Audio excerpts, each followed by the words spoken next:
Welcome everyone. I'd like to begin by acknowledging the traditional owners of the land on which we meet today. I would also like to pay my respects to elders past, present and emerging. Good afternoon everyone and welcome to the May FightMND Scientific Seminar. My name is Dr. Sarah Bennett and I'm the Senior Research Coordinator at FightMND. Before we begin, I must acknowledge that it is, of course, a difficult time with the news of Neil for FightMND and the MND community, particularly in Australia. Neil's legacy is evident in the many labs around Australia and the world who are working tirelessly right now to realise his vision of a world without MND. And although he is no longer with us, we at FightMND play on and continue to invest in the most promising research to find a cure. This seminar series is a small but important part of bringing the research sector together. So following the talk today, we are leaving plenty of time for discussion and questions. So if you would like to ask anything, please use the reaction button to raise your hand and one of our team will enable your microphone and camera and let you know to ask your question. Alternatively, you can also type your question into the chat where our team will be monitoring and can read out questions on your behalf. Please note that the chat function is only enabled if you're using the app-based version of Teams and unfortunately doesn't work on the web-based version. Please ensure you introduce yourself and where you're from before asking your question so we can all get to know each other. This seminar is being recorded, so if you know of anyone not able to tune in today, please let them know that it will be online within the next week. So now to our presentation today. Sabrina Paganoni is an associate professor at Harvard Medical School and Spaulding Rehabilitation Hospital. She's the co-director of the Neurological Research Institute at the Massachusetts General Hospital and the Robert H. Brown Jr. Endowed Chair in Neurology. As the co-PI of the HEALEY ALS platform trial, Dr. Paganoni leads a number of ALS MND clinical trials and has pioneered novel trial designs and partnership models to innovate the way new therapeutic strategies are tested in MND. Highly accomplished, Dr. Paganoni has received several awards for her work and is a member of the National Academy of Medicine in the US. She will also be joined briefly today by Dr. Martin Engel, who's the Scientific Partnership Lead at Reimagining, to speak about the monopantal trial currently underway on the HEALEY platform. So thank you so much, Sabrina, today for taking the time to speak to our audience, and we really appreciate it. Over to you. Thank you so much. It's really a pleasure to be here with all of you virtually. I'm gonna share my screen, so just give me a second. And here we are. Hold on a second. I just want to put it in presentation mode. And today I'm going to be talking about the HEALEY ALS platform trial. So this is a trial for people living with MND. We call it ALS in the US. And so this is really a group effort. And we're very happy to work with Horizon, a company from Australia originally. I'm very happy to share this presentation with Dr. Engel. And so I'll talk about the trial and then we'll talk about the Horizon regimen specifically because it's enrolling right now.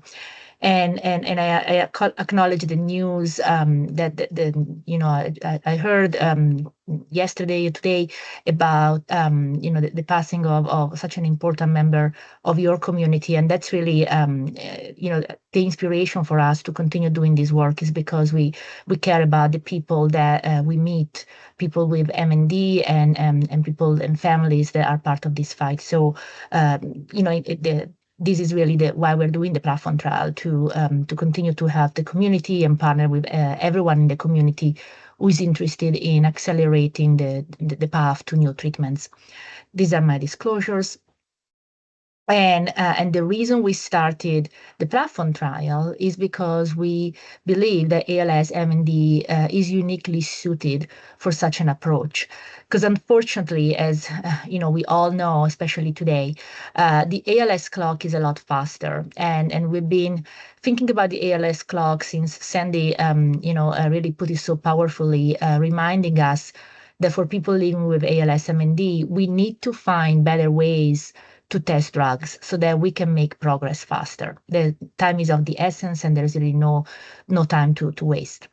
So we realized by looking at other areas of medicine, such as cancer or oncology, that they use platform trials to implement faster, smarter, and more efficient trials. And we realized that simply by changing our design from standalone trials to a platform approach, we would gain a lot of efficiencies across the board. Faster trials, more efficient use of resources, and most importantly, reduction of the number of people that are assigned to placebo. So traditionally, when we test drugs in ALS or in any other disease, if you use a traditional approach, you just have a series of standalone trials that don't communicate with one another. But in the platform approach, you can have an initial time when you build a common protocol and a common house, and then you can use the same infrastructure to test many different drugs. And here we call a regimen a different drug and matching placebo. And as you can see in the cartoon here, we have already tested a total of 8 drugs, and to be precise, 7 drugs or 7 regimens have already fully completed testing. And then one regimen, regimen I, in partnership with New Horizon, is the regimen that we are enrolling for right now. So the idea at the beginning again of these, when we wanted to really build this infrastructure, we realized that the drug development ecosystem has sort of a middle point that oftentimes is slow, and that's really the middle of this. When many companies start kind of at the left of the screen, they do a phase 1 study and they feel like their drug is safe, but then really in order to get to the right-hand side of the graph to where the drug is approved and you can see how it works in the real world, there is this middle section here, phase 2 and phase 3, where companies have to make go no go decisions and test the efficacy of their drug. And this is often a period of their drug development process that's slow, inefficient, very expensive. And that's exactly the problem that we wanted to tackle. And so we built the HEALEY ALS platform trial to be in this middle space where we can accelerate and prioritize drugs so that we kind of bring them from left to right here. So we go from phase 1 again more efficiently, where we take these drugs that have completed phase 1 and we take them more efficiently through phase 2 or 3, again, to accelerate their development. So let me tell you a little bit about the way we optimized the platform trial concept for ALS MND. So other areas of medicine have the same concept as I mentioned earlier, but we wanted to really optimize it for this important special patient population because there's really no other disease like ALS MND, and we wanted to make sure that the trial was customized and optimized for this disease. So we always kept the participants front and center. We started meeting with a phenomenal patient advisory committee that's been with us since 2019 when we actually started designing the trial. And we also met with multiple different stakeholders because we wanted this particular platform trial to be not just a generic platform trial, but a platform trial uniquely designed for ALS MND. So we met with many investigators, experts in different scientific domains of ALS MND to make sure that we would capture the most important scientific aspects, genetics, biomarkers, other aspects of the disease itself. We work with multiple industry partners. We had a number of workshops with industry, and we continue to do that. And in fact, so far, more than 50 companies have signaled their interest to participate in the trial, and a few were, selected to enter. And we continue to meet with industry because sometimes, companies have a great compound, but it's not the right time for that compound yet to enter the platform. And so we continue those conversations until there's like a alignment and it's the right time for the particular drug to enter the trial. We have been meeting with regulators and research partners, the regulatory body in the United States, the FDA. So we met with them several times, and we actually have a meeting scheduled again in just a few weeks, because we continue to refine the master protocol, which is this common house that supports the testing of so many drugs. And it's really been a great collaborative dialogue with regulators, and we want to continue to have that, to continue to include more partners and again continue to grow the trial. And we've also been working with fantastic clinical trial sites. The study right now is enrolling in the US only, and we have continued to grow our network of sites. These are the main sites that do research on ALS-MND in the United States. And because of this close partnership, we've been enjoying really phenomenal enrollment rates, especially because, again, the trial is a win-win situation for everyone involved, for all the stakeholders. So thanks to the exceptional input from our participants and the patient advisory committee and the close relationship with clinical trial sites, the trial has really been enrolling very well since the very beginning, and we're very, very grateful for that. We are indeed enrolling at a large number of sites, and this is because we want to bring research opportunities to people who live in different areas of the US, from big cities to small towns. This is the site map and contact list. All these sites are part of the NEALS network, which is the Network of Excellence for ALS, which is a network of sites and with very deep experience in ALS research. And right now we have a network of over 80 sites. So just to walk you through how this works. So the basic, like the backbone of the platform approach is that you have one infrastructure that's used and used again and again to test multiple drugs. Again, we call each drug a regimen. So when we started, we had the first few regimens A, B, C, and D, and now we are already at regimen I. But when we started, this was the kind of the initial schematic, and the basic principle is still true. So when somebody enrolls in the HEALEY platform trial, you can see there is a first star, which is the assignment to one of the regimens that's enrolling in the trial at that point. And then there is a second level randomization where each participant is assigned to either active or matching placebo. But then the comparison of each active drug is done to the shared placebo. And as long as the participants on placebo are enrolled at roughly the same time, so they are concurrent with the particular regimen that's being evaluated. That allows really informative, analysis that you can compare each active drug to the concurrent shared placebo.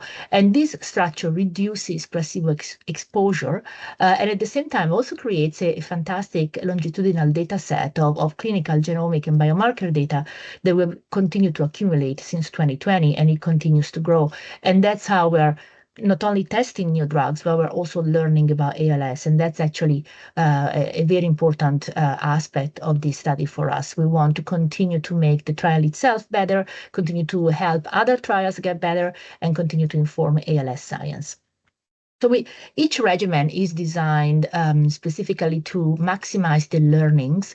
We do deep genotyping, deep phenotyping, very robust and extensive biomarker collection from each participant. So each participant really contributes to comprehensive data for that particular drug that informs drug development and future decision-making, and also helps us learn more about the disease itself.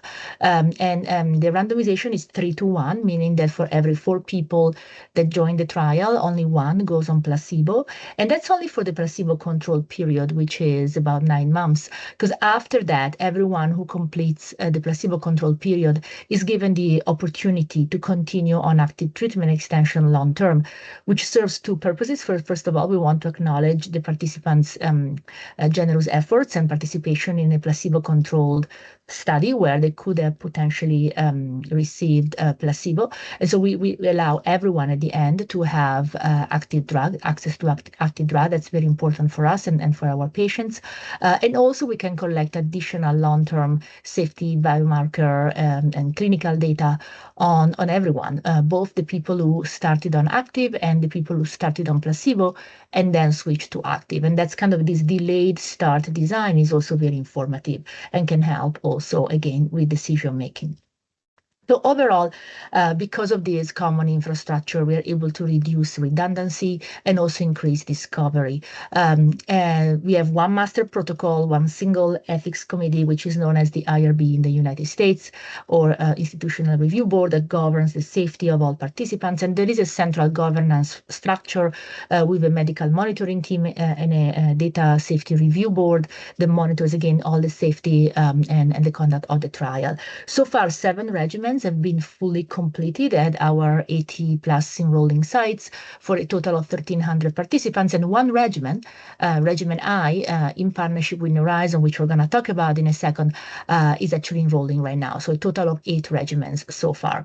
I do want to mention that we have this backbone, the master protocol, that creates efficiency, but there is definitely flexibility. The master protocol allows for flexibility at the regimen level. So each regimen can be a little bit different, and in fact, it has its own specific design, endpoints, biomarkers, sample size.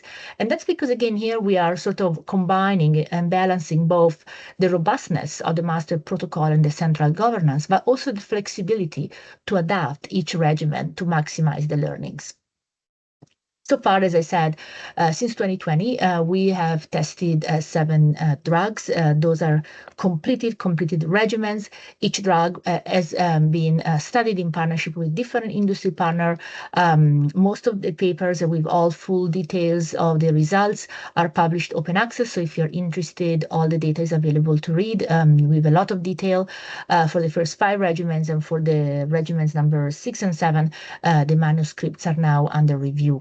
So of the 7 drugs that were tested so far, they each had actually a different mechanism of action. And that's because we still need to learn a lot about ALS, MND, and we honestly don't know yet, which is the most important driver of the disease. So we're trying to tackle it from different angles to have increased chances of finding different pathways that maybe alone or in combination with others may be the most promising. And so far, of the first 7 regimens, 2 are moving to phase 3 trials, Regimen C and Regimen D. So 2 drugs have advanced to phase 3 development, and in particular, Regimen D, testing pridopidine, the phase 3 trial is already open, and I believe that for Regimen C, testing CNMAU8, the phase 3 trial is coming up soon.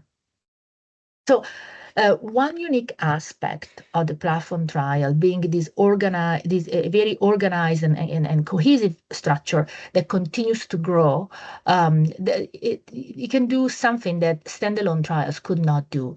In this kind of adaptive perpetual trial, we can continue to build, to learn, share our learnings, and continue to evolve. And so the trial itself can continue to get better with each regimen. Normally in a standalone trial, when you finish a trial, you stop doing what you're doing. There's really no sharing of the learnings or with other trials, and that entire infrastructure gets dismantled. But in the platform approach, we can continue to improve our own trial and also share our learnings to improve other trials. So far, we have published 10 publications, so the primary results of the papers that I mentioned earlier, but also a number of other publications about sort of, operational rigor and efficiencies and other aspects of the research, which are also important because we need to continue to make our trials better and better. And so we've been sharing a lot of the information by way of papers, presentations, and a lot of webinars that are actually freely available if you're interested on YouTube. So for example, in addition to the results of the previous regimens, we have been sharing kind of our blueprint for operational efficiency. And again, everything is available if you're interested to read, if you want to read the full text. But I also also want to mention that we are also piloting a new process where, in addition to publishing papers open access, we also publish research summaries to make these complex papers more digestible and more intuitive. And so if you're interested in learning, for example, all the operational efficiencies that we have seen from the first 4 regimens of the trial, you can use the QR code on the right that has a research summary with the highlights and our conclusions. So again, even with the first 4 regimens, we have seen increasing efficiencies, even going from the first 3 to number 4. And now we continue to see that, and really we are experiencing, for example, even faster enrollment now. And that's again because the entire infrastructure has continued to grow and be refined over time. We're also working with colleagues at MIT to build new sustainable models for financing adaptive platform trials. These are large infrastructures that require continuous investment, but we know that we gain so many efficiencies that can ultimately benefit the entire field. And so we're continuing to build new business models to help with sustainability. And importantly, we have now retired or archived the data and samples from the first 5 regimens. And that's because when we compare each active drug to the shared placebo, we really mean it to concurrent placebos that are being generated sort of at the same time as the active treatment is being tested. And so for the past, looking back, the first 5, happened a few years ago. And so at this point, the placebo data are no longer used to compare our active drugs that we're testing right now, but they can really be used for other purposes, which are also very important. And so we are extending the impact of every participant by sharing data and biosamples, thousands of vials from placebo participants as a living resource for ALS research. So at this point, again, any researcher can get access to these important data and samples that were generously donated by placebo participants in previous regimens, and they're being used to do research right now as we speak. We have already shared some of these samples, and there's new biomarkers, new activities related to these samples and data, which will hopefully continue to help our knowledge about ALS. We've also been sharing our overall experience with many different groups. We are now, I think, at 29 groups across 24 disease areas. We have been helping other groups develop their own platform trials, and I'm happy that some of them are actually building their own platform trials. So it's really like a growing community of researchers from around the world trying to gain more efficiencies for their own disease area.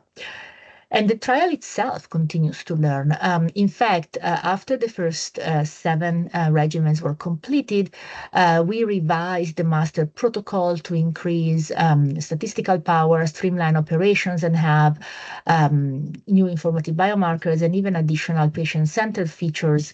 And so much so that actually the regimen that we are enrolling for right now, regimen I, is using this new and improved master protocol that leveraged all the learnings from the previous regimens. And again, it's really unique to the platform approach, because normally when you do a standalone trial, you just don't leverage learnings from previous trials. You just set up a whole new infrastructure. And here we have a group of 80 sites that have been continuously refined the processes, enrollment, activation, enrollment, and that's why we can go so much faster. And we now can also again leverage this revised master protocol. So building on all of this momentum, I'm very excited that we're now partnering with Horizon for regimen I. For each regimen, we also have academic co-leads. I'm very thankful to Dr. James Berry from our institution and Dr. Michael Wise from the University of Washington. They're lending their expertise in biomarkers and other aspects of ALS science to help with the conduct of regimen I. And most importantly, I'm very, very happy that tonight Dr. Martin Engel is here from Horizon, and he can tell us more about the science behind this particular regimen that's enrolling so well. And again, the trial continues to make progress. But I'll turn it over to Dr. Engel for now to help us better understand the science, and then I'll be back with a few final thoughts. Dr. Engel? Thank you, Sabrina, and thank you for the overview of the HEALEY platform and its benefit to the ALS community. And also thank you for FightMND to invite us along to provide some more of the science.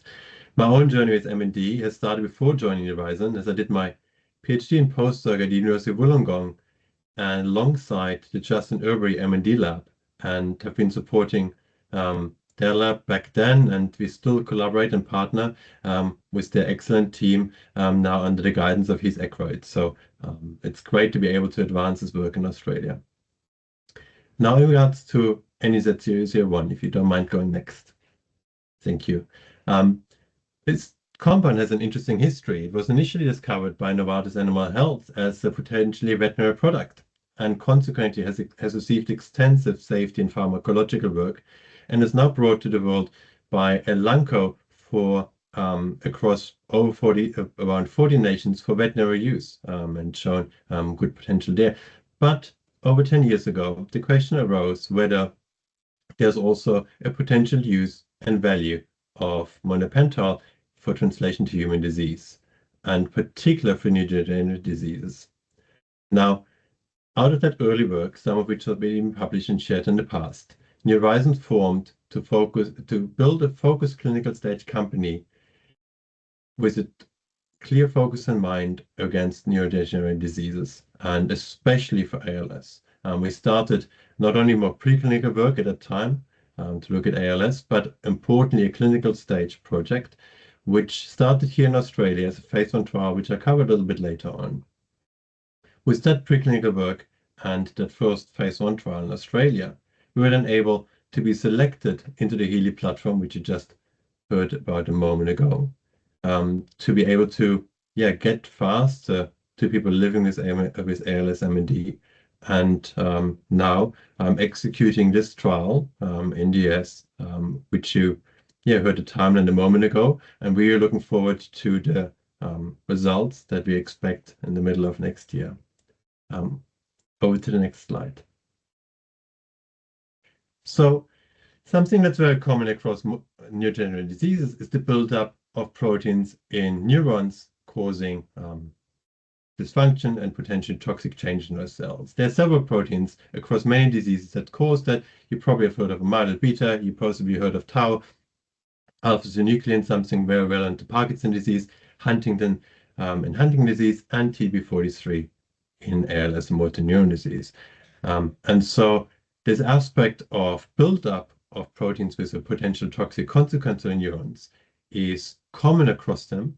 And this is where we're focusing our effort with NEZ001 to work against that toxic effect on the proteins in those neurons and reduce the impact on the viability and the function of the cells, so that we can slow down and potentially arrest or at least change the disease progression to a better outcome and rebalancing what's going on in the cells. Next. And specifically for ALS, the protein TDP43 is aggregated in nearly every individual with the disease. And normally in healthy cells, it moves between the cell body and the nucleus, involved in the production of new proteins and the regulation of many functions of the cells. In ALS, however, or motor neuron disease, it accumulates in the body of the motor neurons. And not only can it no longer do its healthy function in the nucleus, by becoming large aggregates in the cell body, it also stops other cellular functions, whether it's connecting to other neurons, whether it's the activity between cells, or in fact the viability of those, or the health of those neurons themselves, leading to the death of those neurons over time, and subsequently their loss of control over muscles. Now, there are several aspects or mechanisms in cells that look after the aggregation of proteins, namely the autophagy and proteasomal systems, and both are not able to cope with the increase of TDP43 aggregates, leading to their negative impact on cells. So for us, the first question was, does NEZ001 has any kind of efficacy against this aspect of the disease? Next. But before we could go into cells to check that, we had to be confident that a drug that is so far only being used in the overall body of mammals could actually make it past the blood-brain barrier and into the brain. So we did a small study in mice gave NEZ to the blood of the mice, and then measured in the brains. And fortunately for us and for this program, it readily passed the blood-brain barrier and accumulated quite quickly inside the brain at therapeutic relevant doses. Next. With that confidence, knowing that monopental can indeed reach its target and get to the cells in the brain to potentially have its beneficial effect, we then use the model, a cell model, where with a chemical we can cause the increase of TDP-43 aggregates in cells, not too dissimilar to how that happens in motor neuron disease, so that we have something to test our hypothesis against whether monopental actually does have a beneficial effect. Next. And what we saw was that if we add monopental alongside that stressor to the cells, there was no longer a formation of TDP-43 aggregates inside those cells, inside those motor neurons. So we didn't just use cancer cells in this case, we used human motor neurons made from human stem cells to be confident that in cells very relevant to the brain function and importantly the motor function, this key disease aspect can be addressed by NEZ001. So again, by adding it alongside the stressor, there were no longer a formation of those aggregates, but the question remained, how does that come about? How does it actually work? So we go next, please.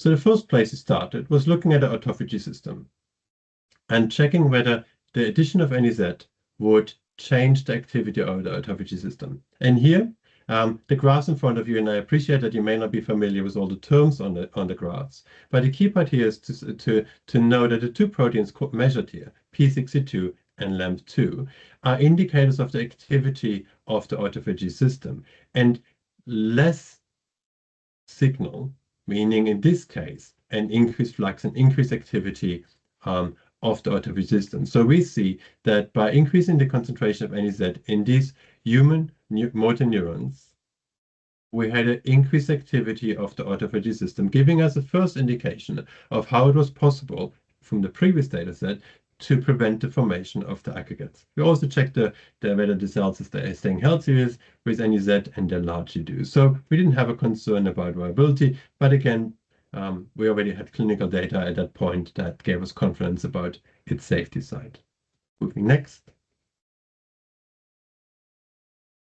Now, I mentioned earlier that there are two core mechanisms that in cells look after protein handling and prevent the formation of toxic protein aggregates that may be impaired in MND. The autophagy system was the focus of the last slide.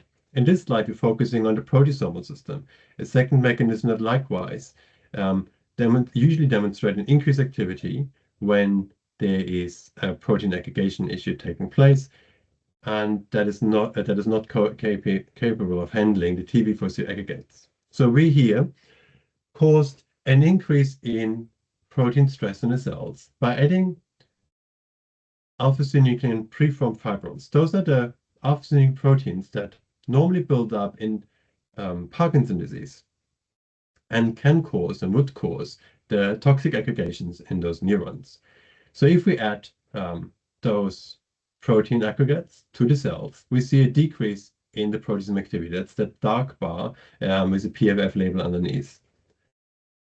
But if we add at the same time NEZ001, that decrease is not only reversed, it's actually substantially increased. So the addition of monopental or NEZ001 to those cells that are stressed by protein aggregation, not too dissimilar to the protein aggregation taking place in MND, show a substantially enhanced activity of the proteasome system, demonstrating that this can be one of the mechanisms of how the addition of NEZ001 reduces or prevents rather the aggregation of TDP-43 by enhancing the cell's capacity of handling those protein aggregates.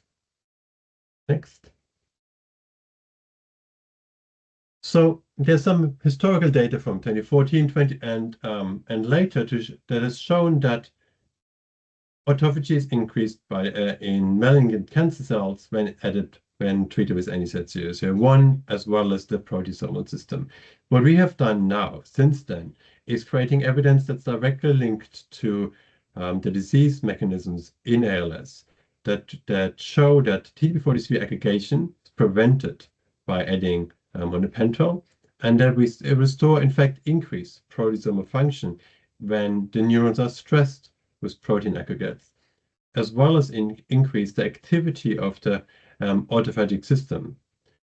Now, I mentioned early on that we have the problem of protein aggregation beyond ALS, also taking place in others. So we did some work in Huntington disease, which is published elsewhere, to show that there's also a benefit in Huntington, restoring some of the lost functions there. But that's not the focus of today.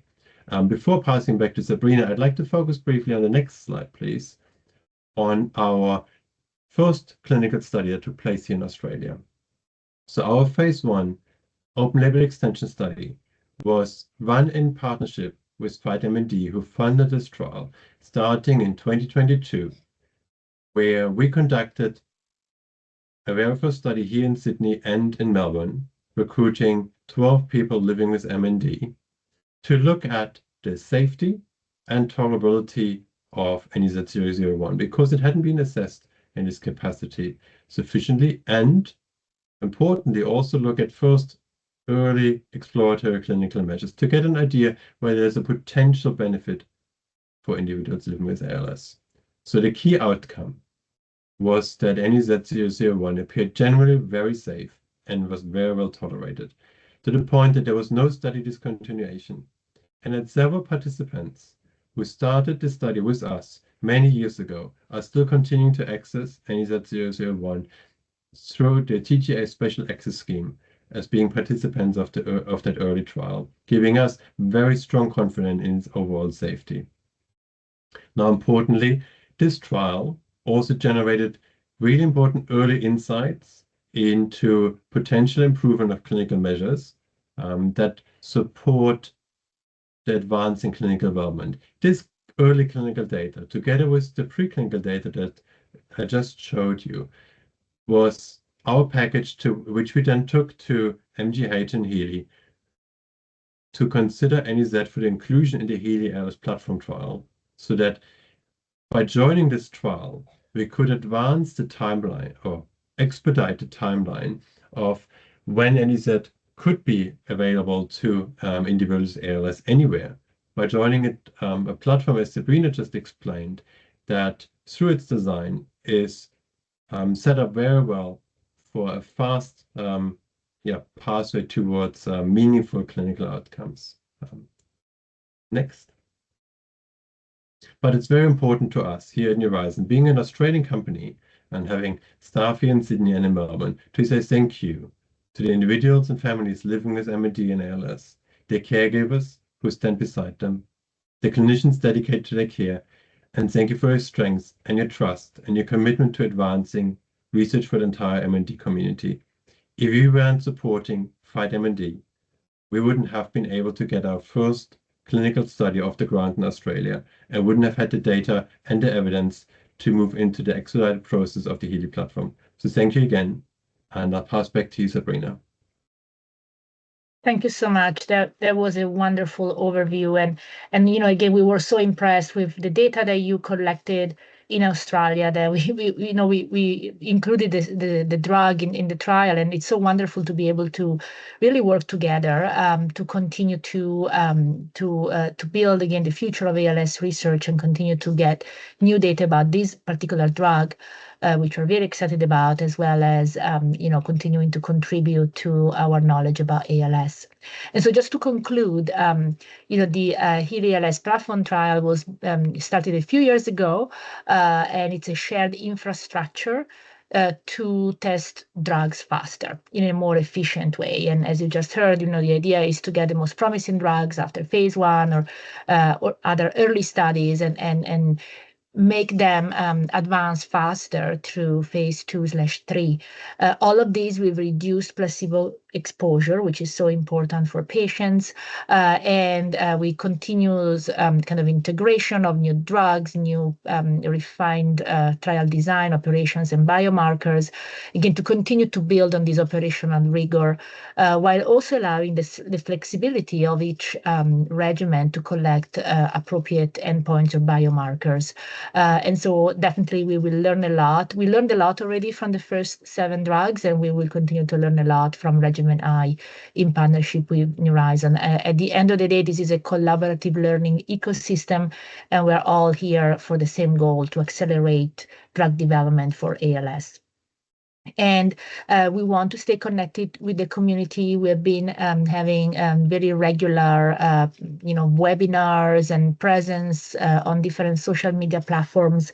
We have a newsletter as well with news about the trial, and our website also includes a lot of information. So if you're interested in getting updates in real time, these are the QR codes to do so. And obviously, if you invite me back, I would love to again connect specifically with the FightMND group and your webinar series. It's so meaningful that this particular drug was really started the first testing also in collaboration with FightMND, and so we'll definitely want to continue to provide updates here.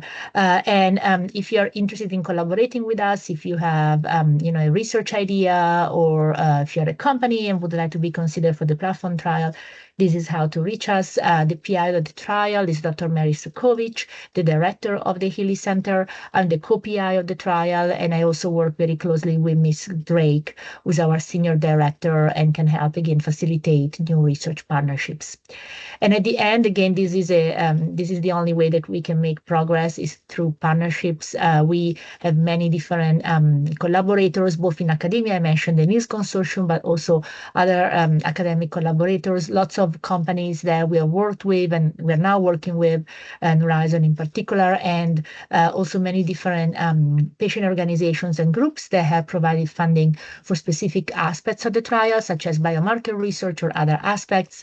And again, we continue to collaborate with anyone in the ALS ecosystem that wants to partner to make the entire process more efficient and faster. So with that, again, thank you so much to everyone actually who's on the line today and everyone who's participating in the trial. In particular, we're very happy that the Horizon regimen is enrolling so well. And so I want to thank all the participants and families who are really giving their time to help make progress with ALS research.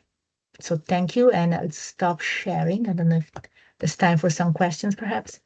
Yes, thank you so much, Sabrina. That was and Martin. That was a really fantastic overview of the platform itself, how it came to be, and how it's really helping to accelerate ALS research. So we have time for some questions now.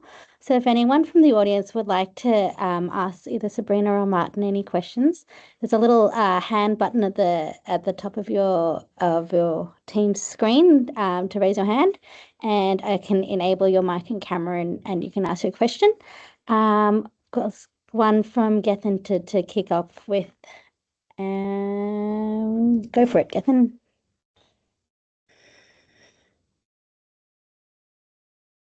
Hi, Sabrina.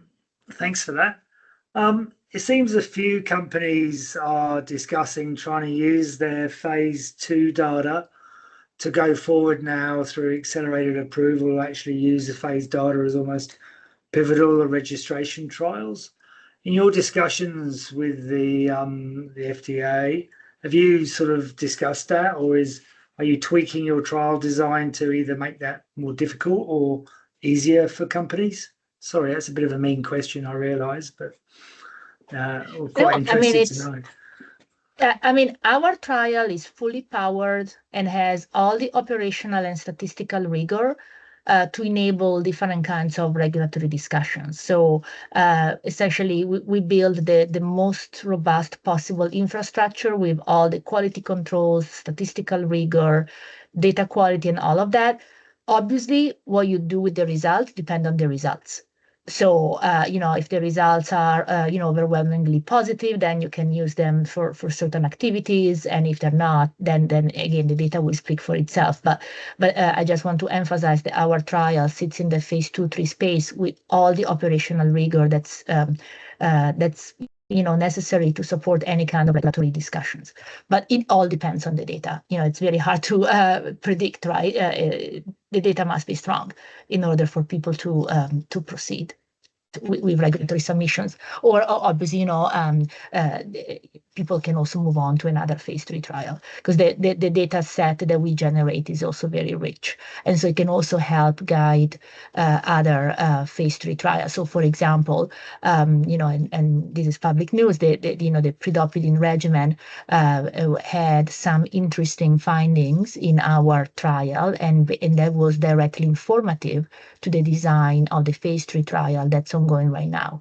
And that's also another important aspect of that kind of middle stage or middle, kind of phase, where you need to learn about your biomarkers, the target population, and other aspects if you want to then bring them forward to phase 3. So it can be used in different ways. Great. Thank you, Sabrina. Thanks, Gethin. Can I just ask you a question in the meantime? Martin and myself were having a brief discussion before you came on, Sabrina, about how it was difficult to move the Horizon trial from the phase 1 onwards to phase 2 in Australia due to the smaller patient population. So I was just wondering, as a thought exercise, whether what learnings from the HEALEY platform can be taken to Australia given that the patient population, the population in general is much smaller in Australia, whether any of these things can be applied in Australia. Yeah, I mean, I feel like, obviously, Australia has a lot of ALS research, MND research right now, so that's really wonderful. And I feel like the more the field gets organized and there is a tradition, a history of clinical trials, the easier it is to recruit participants. And, in our case, again, we've had the NILS Consortium has been in existence since the 90s. And so actually we just celebrated 30 years of the NILS Consortium. And so we leverage 80 sites of this, or 80 plus sites of this consortium that have been working together for 30 years. And, and within the trial itself, these sites have been working together since 2020. Continuing to, they get certified every year, they get recertified, and so I feel like it's almost like an infrastructure that's now so robust and well established. I think, once that starts, then it continues to improve within a platform approach, because, for example, even just the biomarker processes or data collection or outcome measures, these sites are continuing to get more and more experienced. And so even kind of the activation process, the enrollment process, I think we really are continuing to see an exponential efficiency there, because the sites are now so familiar with this protocol. Even if every regimen is different and every regimen has flexibility, the central vendors, the processes, the portals, they're all the same. And so that really helps create a lot of great infrastructure for enrollment and speed. Yeah, that's amazing. So there's a question in the chat from Kate. She says, thank you to both of you for the really engaging presentations. I'm a neuroscience honours student at the University of Sydney.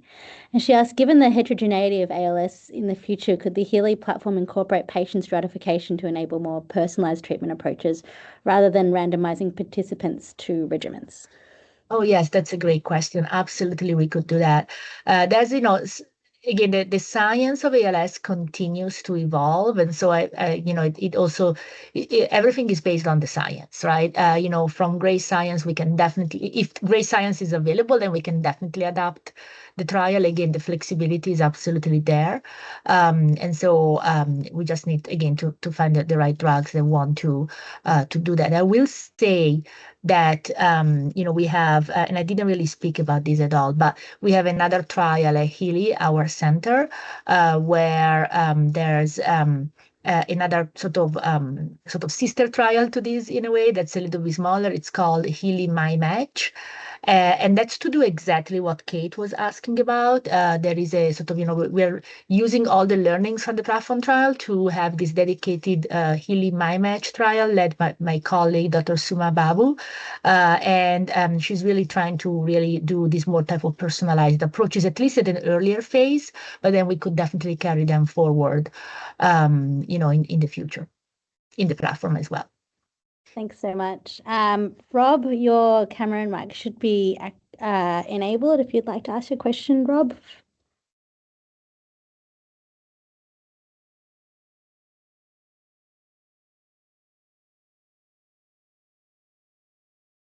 Rob Farai.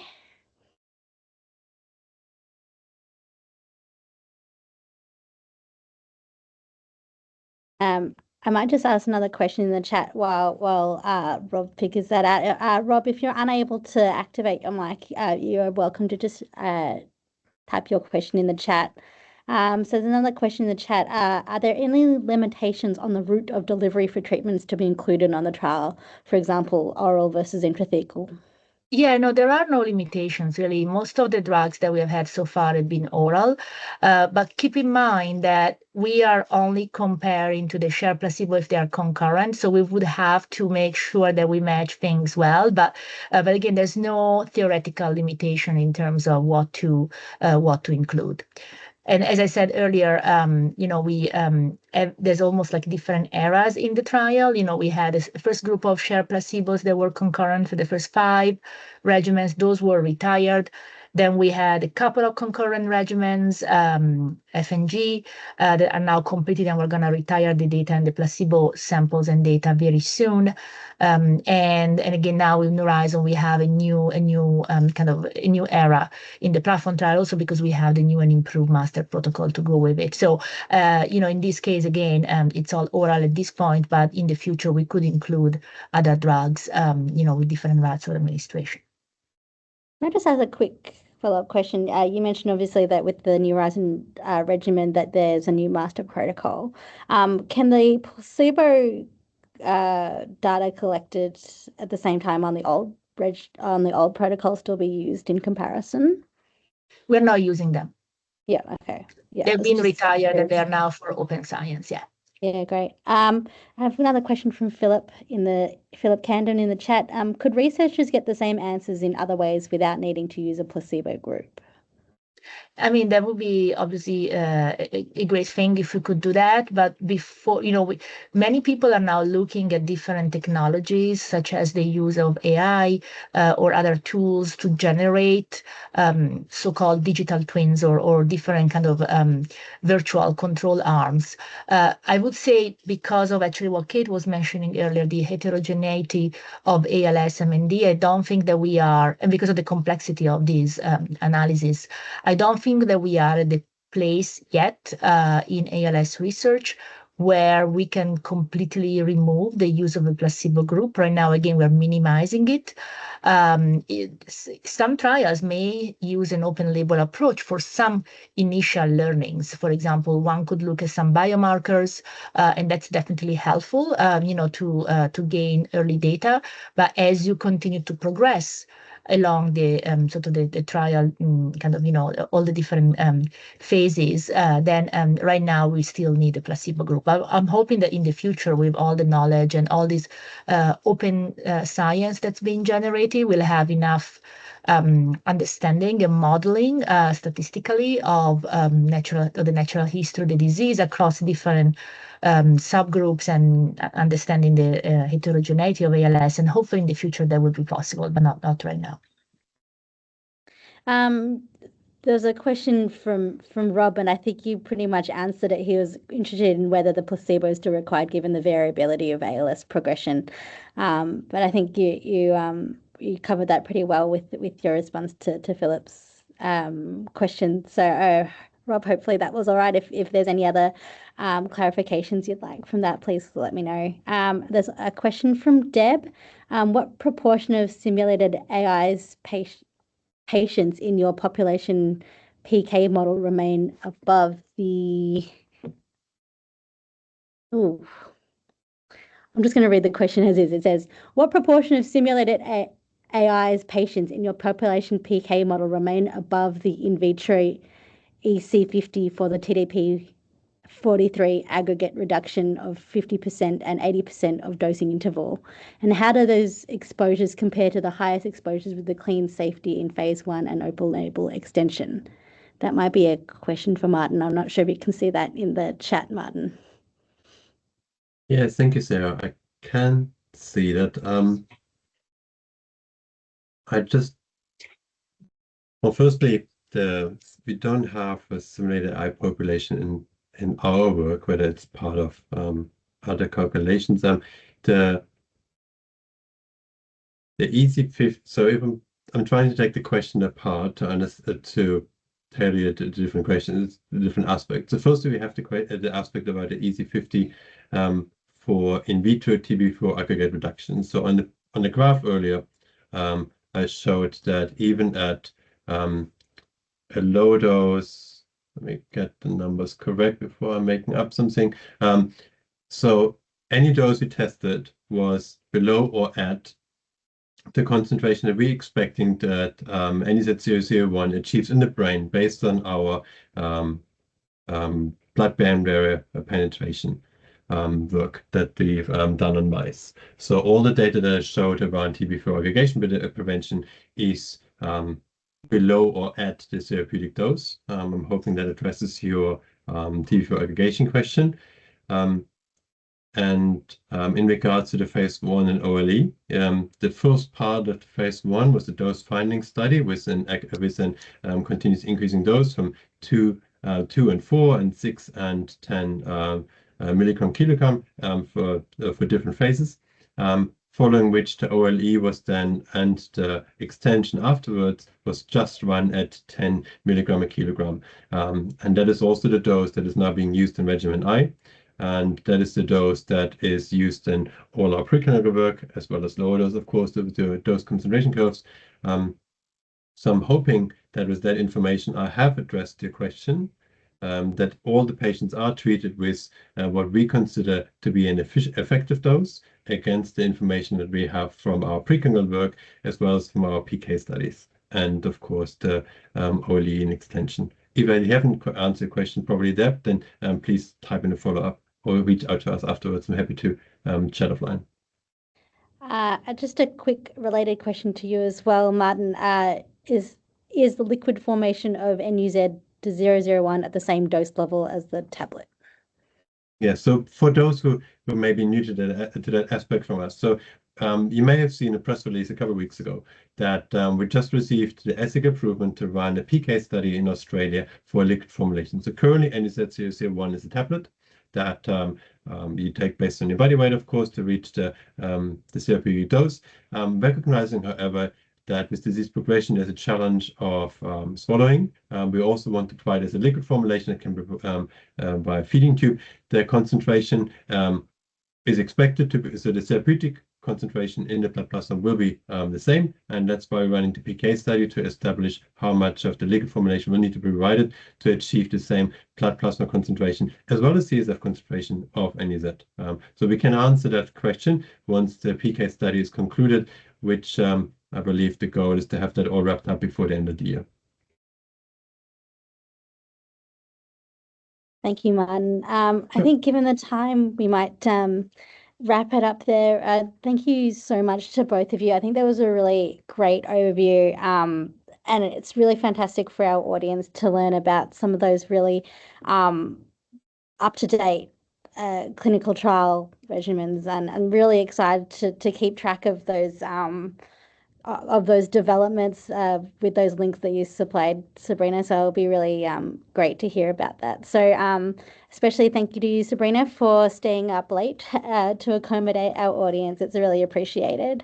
So if there's anything else that you would like to follow up with either Sabrina or Martin, feel free to reach out to them, connect with those resources that Sabrina shared, or please reach out to us at FightMND if you need any assistance in connecting or finding out more. So thank you so much for joining us today, everyone, for the May FightMND Scientific Seminar. We hope you've enjoyed the presentation. Please do join us again next month when we will have an exciting new seminar. Keep an eye out in your inbox for the seminar, which will take place on Tuesday, the June 29th at 12 o'clock, same time. Thank you, and we'll see you next time.